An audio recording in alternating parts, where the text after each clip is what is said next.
Hello, good morning, and welcome to this Dawn Busters Taste Challenge.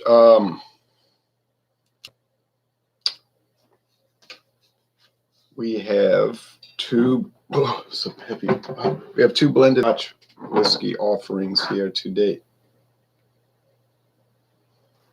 This morning. It's still dark outside, but night is coming, they say.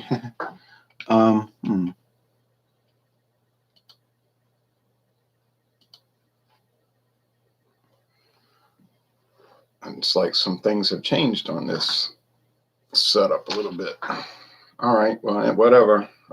Guess they keep adjusting. I hope they add an adjustment called add participants. That would be convenient. Here we've got Chivas Regal 12-year blended Scotch whiskey, introduced, or I should say, reintroduced in 1938, 12-year aged. Used to be 86 proof up until the 90s. It was originally introduced in 1909 as a 25-year age. You can still get the 25-year age. Well, you can get it now. I guess it went away for a long time, but it's $260. I'll pass. So, CR, Chivas Regal. This is from Chivas Brothers, the whiskey division of Pernod-Ricard.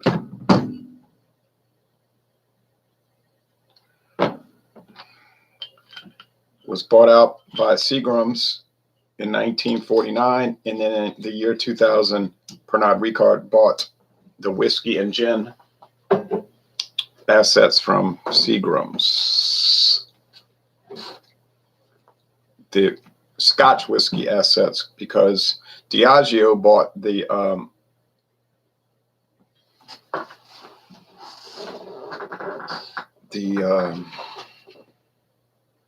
American whiskey division and other stuff.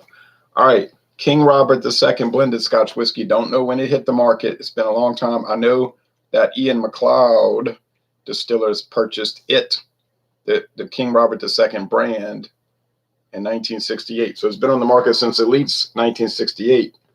But they purchased it from somebody, so it's been on the market longer than that. I just couldn't find any information, and I don't like to put stuff out there if I don't know. It's got a metal cap. Interestingly, the Chivas Regal has a plastic cap under a foil cover. So that's kind of interesting. Now, this is only aged 3 years. Okay, so there is a 12-year age version. But I've not seen it. Actually, I've not seen King Robert II in Louisiana. I bought this on a road trip to Georgia at a place called World of Beverage. So I can't get it. All right. There's a whole line of King Robert II of Scotland, the whole line of King Robert II products: vodka, gin, scotch, rum, and so on. This is common with these companies. They'll make one name and it'll be a whole line of different liquors. And they'll make it sound like it's a real company or something, and it isn't. I don't think they're trying to do that with this product, though. I think it says, yeah, McCleod Distillers Limited, Scotland. And then there's a story on the back about all this stuff. This is actually bottled in Scotland. It's not one of these that's produced in Scotland and then shipped over to Kentucky or Chicago or New Jersey and bottled.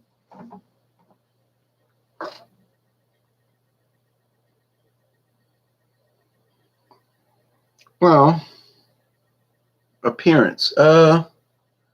They're both the same color, gold. There's no difference, really. Maybe the McCleod is dirt, but not really. And my experience with the McCleod was that it was kind of bland. It was $18.99 for the 1.75 liter jug bottle with glass, though, not plastic, with the handle. I guess it's worth that. Okay, it's worth that. I wouldn't pay more than that, though. I don't think it's so great. It's okay. The Chivas Regal is $34 for the 750 milliliter. I haven't noticed that it's too elaborate in the flavor either. It's kind of bland itself, which actually is by design. If you read the literature over the years, even currently on their website and old magazine ads and all, they kind of talk about something along the lines like it's rounded, it's so elegant, and it's kind of designed that everybody can drink it or whatever. But you know, if you're looking for intense smokiness, forget it. If you're looking for intense peatiness, forget it. There's a touch of smoke, a touch of peat, and that's it. And I mean just a whisper of it. So neither one. I mean, and the McCleod is bland, but you say, well, it's only $18.99 for the jug bottle, right? So it does. It's not a big deal that it's bland, you know. Whoops.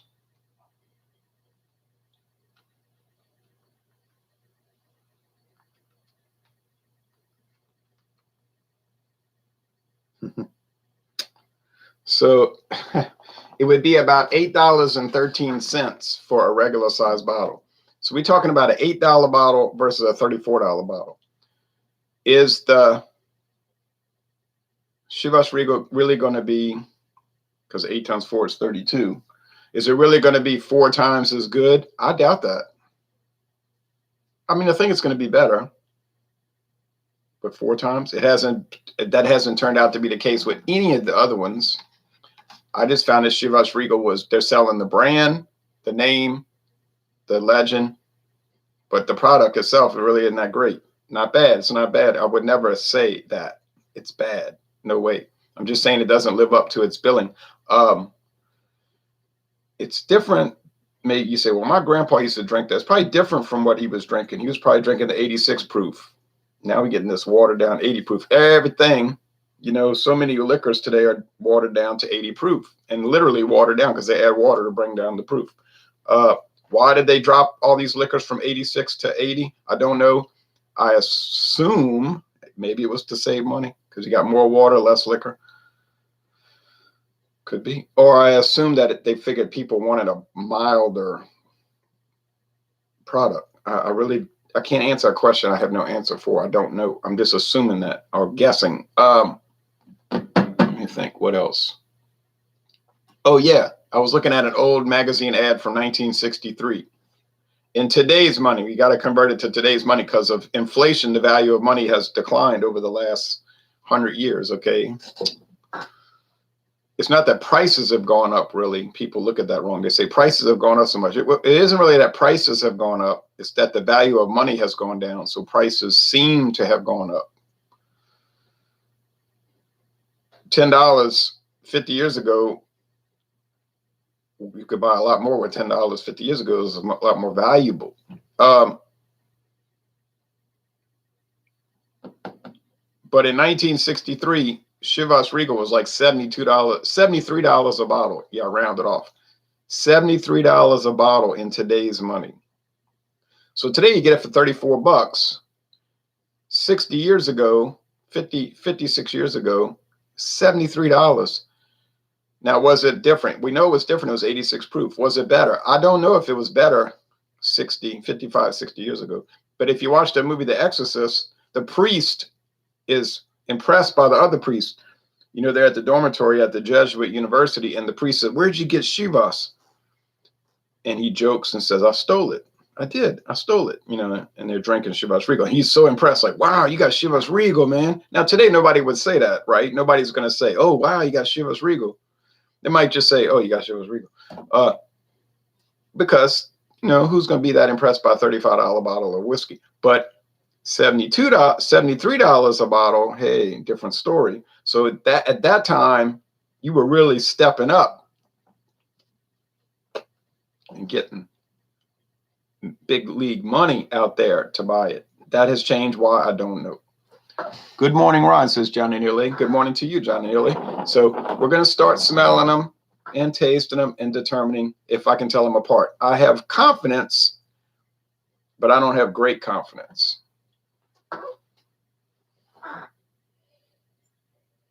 The aroma. Boy, if you get used to these things, I'm telling you, if you do, people laugh at me, you know, "Oh, you do Dawn Busters at 5:30 in the morning, you're drunk and everything." Whatever you want to say doesn't really matter to me. But I have done this for years now, and you get to where, boy, I tell you, you get to where you can really pick up things with these. I mean, automatically, boom, it's just like there. And what you pick up with these blended whiskeys is a commonality, and it's grain, alcohol, corn. You ever had cornbread? You ever eaten Quakers grits? That's corn. So maize if you're in Europe. But boy, I tell you, that at first you don't pick it up, but if you get used to it, that's what's there. It just screams corn. And some alcohol. Not a bad aroma, but it's so obvious. And I don't care if it's American blended, Canadian blended, Irish blended, Scotch blended. They've got that corn base. That's the body. That's the body. You say, well, I want single malt. I want only barley. Okay, well, you're not going to get it for $8. Oh, well, you might go to Trader Joe's and get some single malt Scotch for $20. What kind of whiskey you think you're going to get for $20? Single malt. Think it's the best? I've had experience with Trader Joe's with liquor, and I was not impressed at all. In fact, the French brandy I bought from Trader Joe's, the Pierre Duchesne, that was the worst brandy I ever had. That was imported now. Oh, no. The second worst, Hartley VS from Italy, was the worst. But that Pierre Duchesne was no good. And I had that cream sherry from Trader Joe's. It was like $4.99 a bottle. You say, oh, that's really cheap. Yeah, and it tasted really poor. From Spain, from a reputable company, but they're probably casting off their junk, their leftover junk, to Trader Joe's. Now, I'm not picking on Trader Joe's because I buy a lot of beer from there. But a lot of that stuff is strange. Like even the early times I was drinking this past week, the lager, 6%. So the ABV is strange, is way higher than normal. The flavor is totally bizarre. It used to be totally bad. Now it's just bizarre. But it tastes like no lager. Like I was drinking that the other day. I said, why does this taste like Belgian ale? It's got spices like Belgian ale. So everything you buy from there seems like it's a rye. I don't mean a name brand. If you buy Jim Beam from Trader Joe's, it's going to be Jim Beam. But I'm talking about their store brands. It's all strange. It makes you wonder, like, what's up with this place, man? It's a German-owned company. So I would buy their name brand. I mean, what am I saying? I would buy their store brand products with trepidation. But if you're open-minded and you have a sense of adventure, you might not mind it. But don't expect proper. It's going to be off. There's always something wrong with it in a way. I mean, not always. I guess there are Firestone Walker brands. But then you don't really, yeah, and the Gordon Beer stuff is good. Okay, this has corn, but there's peat. Yeah, there's some peat, dirt, soil. You know, that peat, peat fire. How about smoke? No. It's lighter in the nose. It's making me think of Chivas Regal. This, you say, what's subtle about it? Nothing. What about the peat? There could be 2% peat and 98% grain. Corn. I'm just telling you. I'm just telling you. All right, taste time. So, what about the luxurious aromas? What about them? They ain't in here. Okay, I'm not saying bad. Notice I never at one point in this video said that this smelled bad.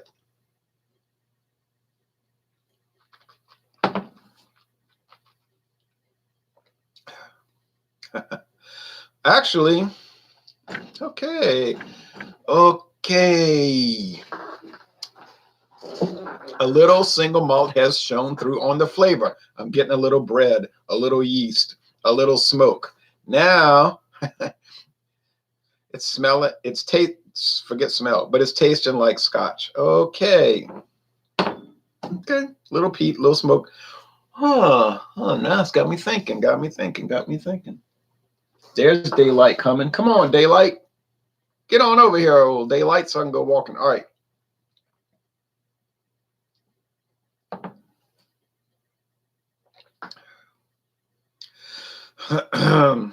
Well,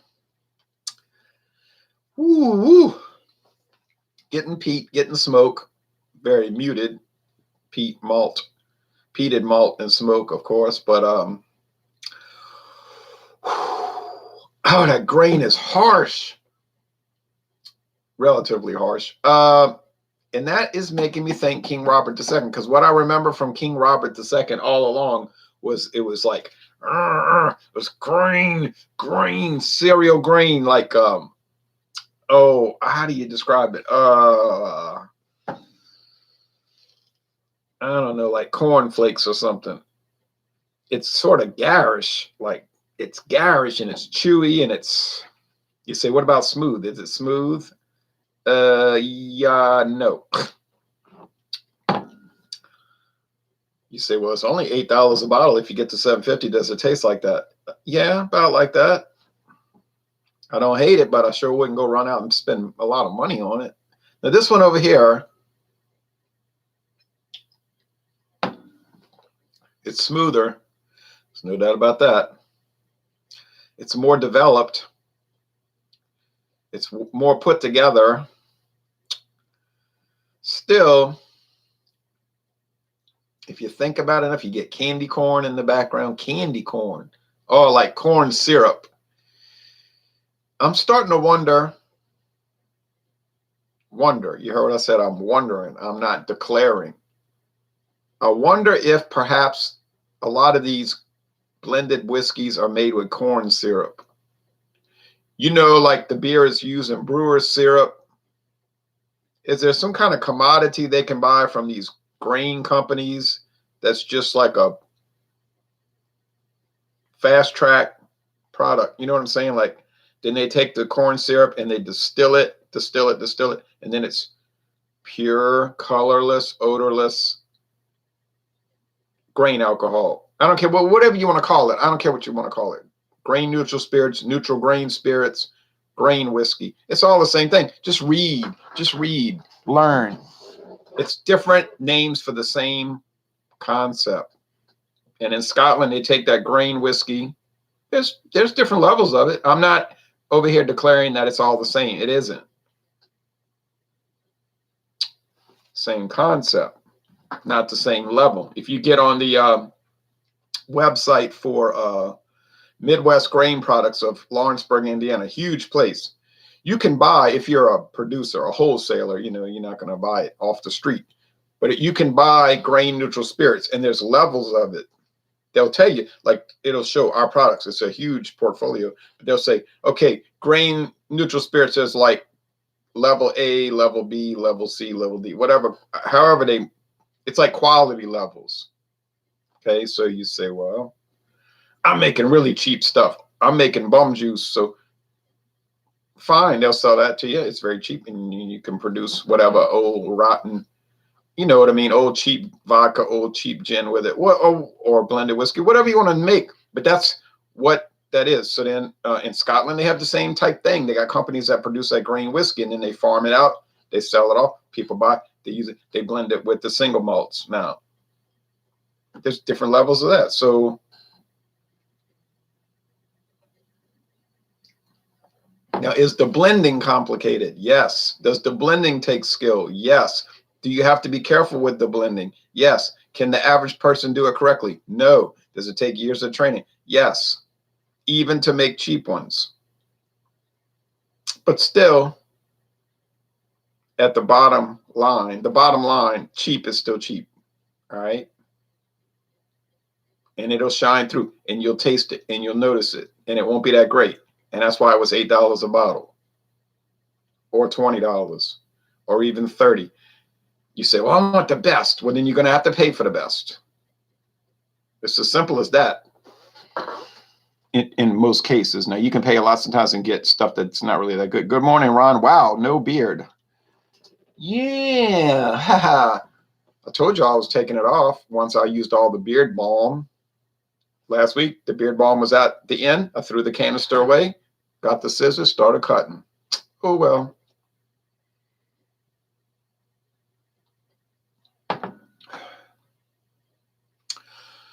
Huh. I got to say, I'm blabbering on, but I don't think I'm blabbering on to no purpose. I'm thinking it while I'm drinking it. I'm trying to get a handle on it. Boy, oh boy, boy, boy, boy. You think these are way different, but you'd be wrong. So terribly wrong. Because this one to my right, in my right hand, could be to your left. It tastes, I can pick up single malt whiskey. You know, that bread dough, and I'm picking up a little smoke, a little peat. It's all subtle, but it's there.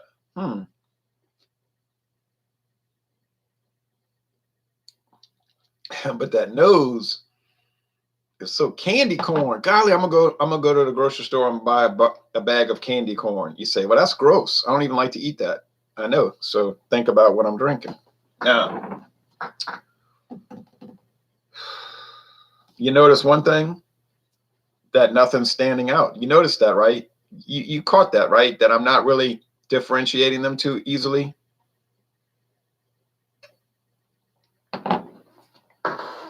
I'm thinking I might shave my beard too, says Jeremy. Haha, yeah, since you don't have one. Laughing and crying and thumbs up.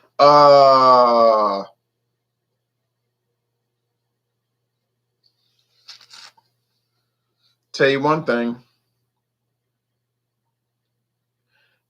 If I'm drinking Ian McCleod, oh, I'm sorry, King Robert II, and I'm talking about, oh, it's just basic, it's bland, it's dull, ain't much happening. Well, that's no big deal because it's only $18.99 for a 1.75 liter. No big deal. That's not a slam against it. You knew you weren't getting much when you bought it. I knew that when I bought it when I was with John and Neely at World of Beverage. I just thought it was strange, so I bought it. I said $18.99, I'll take a chance. Have I been terribly disappointed? No, I was a little disappointed though. I thought it would be better, but so hey, you step out, take a chance. Oh well. The one that's disappointed me is the Chivas Regal, because I'm looking on the website, reading the packaging, reading the label. Oh, it's so great. It's so great. And I'm tasting it and I'm saying, yeah, it's that great, huh? But what you're calling great, I don't know what you're calling great. Like fabulous, what is this? This is not fabulous. Then you watch the video with the blender talking about, oh, it all these complicated. I'm not saying they're lying. I'm not saying they're misrepresenting the product or any of that. I'm just saying, I don't know what they're seeing with it. What are you seeing that I'm not catching? Maybe I need more experience, but they're describing things that I'm not picking up.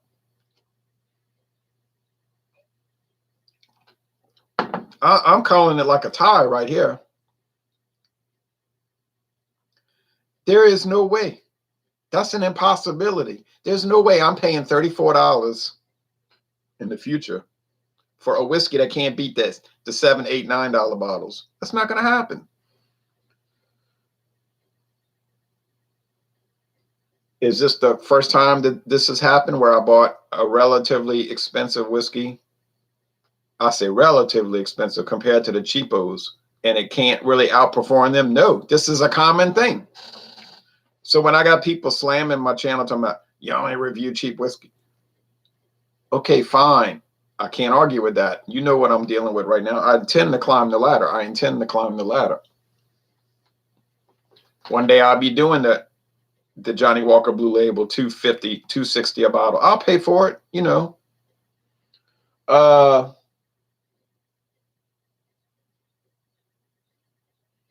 But to go from $10 to $35, I'm not seeing a big change. But I said that about Jack Daniels and all this stuff. I was like, I don't see what the big deal is. I'm not catching too much differentiation. Okay.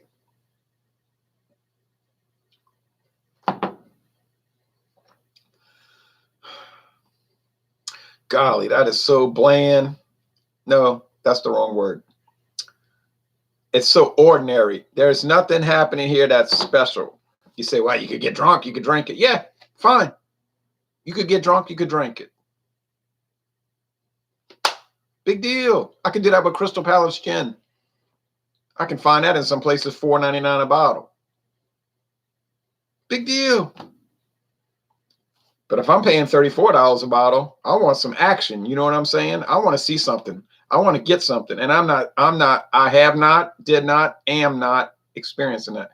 Now, when I did Chivas Regal on a standalone basis, yeah, it was nice. Not great. What did I score to A minus? I didn't score to A. And if you look at my face in that initial video, my eyes betray, you know, a lot of times I can't. People say, I can tell by your face. I was like, yeah, that's a weakness. I can't cover it up too well. So I was a little less than enthused.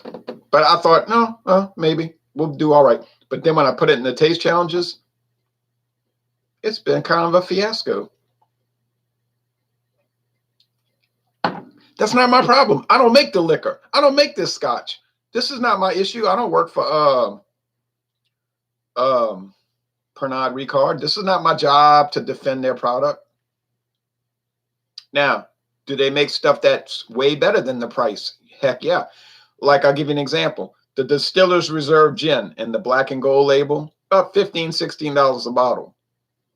It's way better than that. Way better. It will just go, it'll blow out all the cheap gins. There's no competition. There's no way. That cannot happen. You take any cheap gin, you put it against Distillers Reserve, it's destroyed. And really, they're London Dry, you know, the blue label with the pretty basket weave bottle, $10.99. You can get that for $10.99. That's a laugh riot. You put all those cheap gins against it, it destroys them. But the Distillers Reserve can beat $30 bottles of gin. It's 15, 16. So there are examples where it really battles. But this, nah. Let me tell you what I'm going to tell you what scotch you should buy. And this is my opinion. I can only speak for myself. You want to buy a scotch from Pernod-Ricard that performs way better than the price point? Get the 100 Pipers. You can get 100 Pipers for $8.99, $9.99 a bottle. Maybe you have to pay $9.99. 100 Pipers, aged 3 years, not 12. There is a 12-year aged.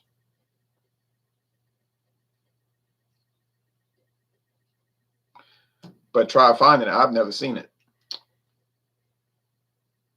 It's just really the 3-year age 100 Pipers is as good as Chivas Regal. And I'm sorry to say that. I hate to say that on air.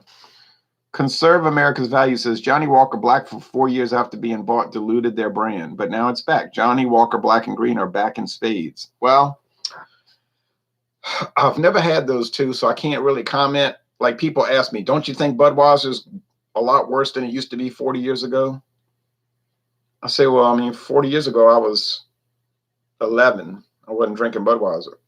You say, well, what about 30 years ago? Well, I was 21. I wasn't even drinking at 21. You might have. I didn't. 31 years old. Okay. I was drinking Budweiser for the last 23 years. And in the last 23 years, I haven't noticed an iota of difference. Not one difference. Now, if I had, I would tell you. Hadn't noticed a change at all. Now, people will say, oh, it's changed. Well, I'm telling you, I haven't noticed a change. Okay. Now, my friend David says Budweiser is way different from when I was drinking in 1983. Well, that could be possible. All right. I wasn't drinking at all in 1983. I was 15 years old. I had no interest in alcohol, aside from like packaging and brands and commercials. But to drink it, no interest whatsoever. All right. Boz von Ravenhorst says, morning, Ron. You always drink that early in the morning? No, I do not. Always. Just usually. Oh, yeah, that 100 Pipers is good stuff, says John and Lee. So if you see 100 Pipers on the shelf and you think it's just some old cheap scotch and it's not worth your while, I think you're making a terrible mistake. You say, but it's only $9 a bottle, $10 a bottle. I know, but it's way better than the price point, okay? Way better. That's the hidden. So far in these scotch challenges, the 100 Pipers is the best of the least. You know what I'm saying? It's out there busting up $30 bottles. Hold on a second. There's only one that's maybe better, probably better. I forgot, just forgot, just remembered. That's the, what do you call it? It's bottled in New Jersey. The, I have a bottle right over there.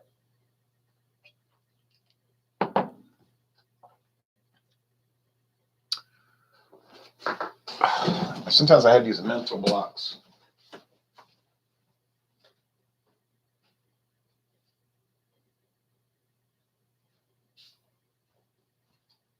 Oh yeah, Clan Macgregor. Clan Macgregor. Would I rather drink Clan Macgregor over Chivas Regal? I'm pretty sure I would. $10 a bottle at Walmart.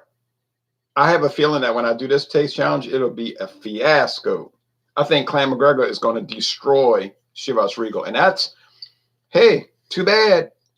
Hey, tough luck. I didn't make the products, okay? That's not my problem. So get ready. If you want to watch a terrible upset in 2 days, watch Clan Macgregor destroy Chivas Regal. I can't even get, I'm over here blabbing because I can't even get this right.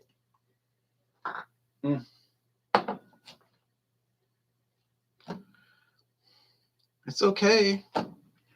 If you think grain alcohol is that great, if you're that impressed by grain alcohol, you should love this. I have to tell you, I'm not. I didn't say I hated it. I said I wasn't impressed by it.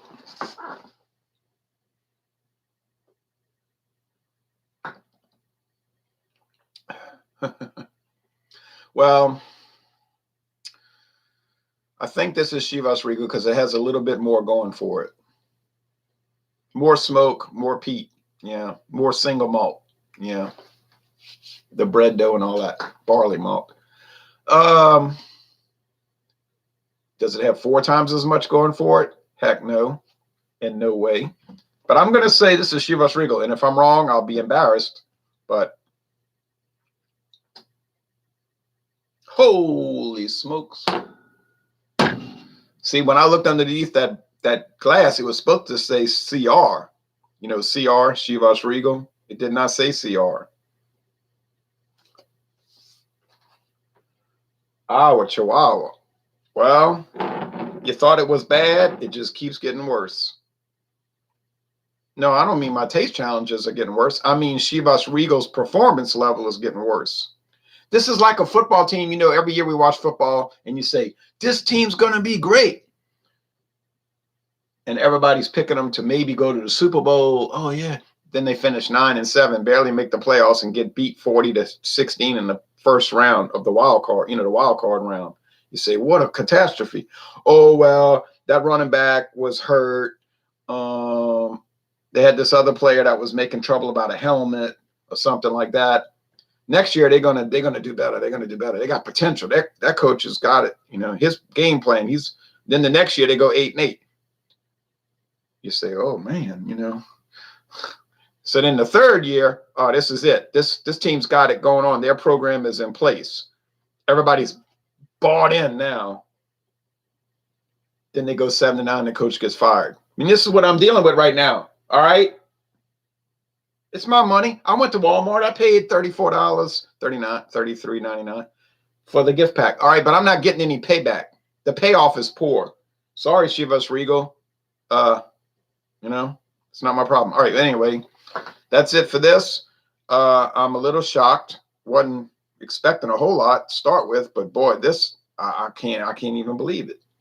Oh yeah, that 100. Oh wait, Maxwell says hi, Ron. Hey, Maxwell from the Russian Federation. Well, you caught me at the end. We've been on for 30 minutes about I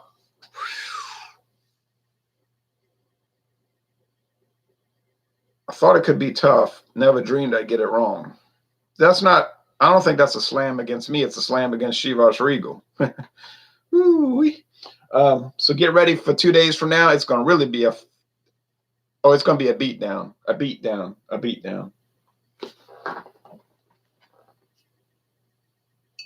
You better get ready, Chivas Regal, because you about to get beat so bad. You're about to get beat so bad by Clan Macgregor, it ain't even going to be funny. At least that's what I'm predicting. A major upset, which from my experience with this Chivas Regal ain't going to be that much of an upset. All right, thanks for watching this video production.